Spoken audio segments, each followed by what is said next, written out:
I personally feel the anger coming from the shack myself, having moved as a young child from one area to another. As much as I maybe haven't understood all the dynamics back then, but I am saying violence is never ever a solution.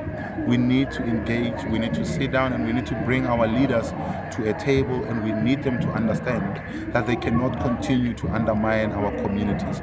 But violence can never and should never be the solution to any problem that we face as South Africans. A war is not something that we need on our hands, and we cannot really have leaders that actually sit back and watch when our people are busy killing each other. We cannot have leaders that incite violence. That is the plea that I have for South Africans, to make sure that we put together and we put forward leaders that will put all South Africans first, and that will ensure that we never have to have bloodshed again when it comes to issues of service delivery. Land audit needs to take place. We need to know what land is available, number one. We need to then say what kind of infrastructure investment we need to invest in, number two.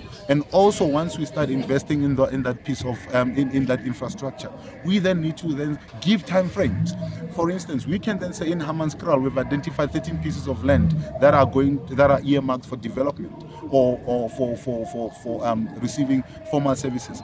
The plan should then be to communicate with the people in the immediate area who perhaps are living in the informal settlement, to say to them, we've identified this piece of land that you are supposed to be moved to. Then you start with the public participation process. Then you start committing yourself to dates, because that is the most important thing. Commit yourself to dates and say, this is by when I'm likely to have people moved into that particular area. Then you wouldn't have situations like we have right now.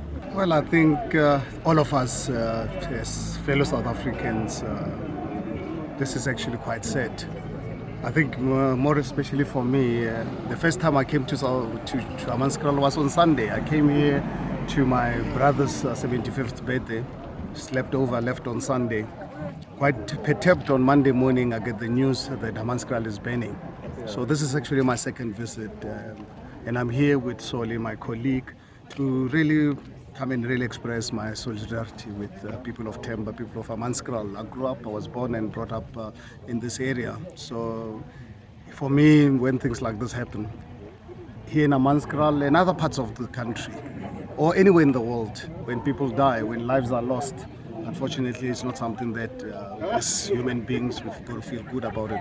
So I'm really here now, being invited to this prayer service to really send condolences to the families that lost their loved ones, to some of the people who got injured, and people are today homeless in a country 22 years into our democracy, when we're supposed to really be living in a country that affords citizens the opportunities. Unfortunately, this is not really happening in our new democracy.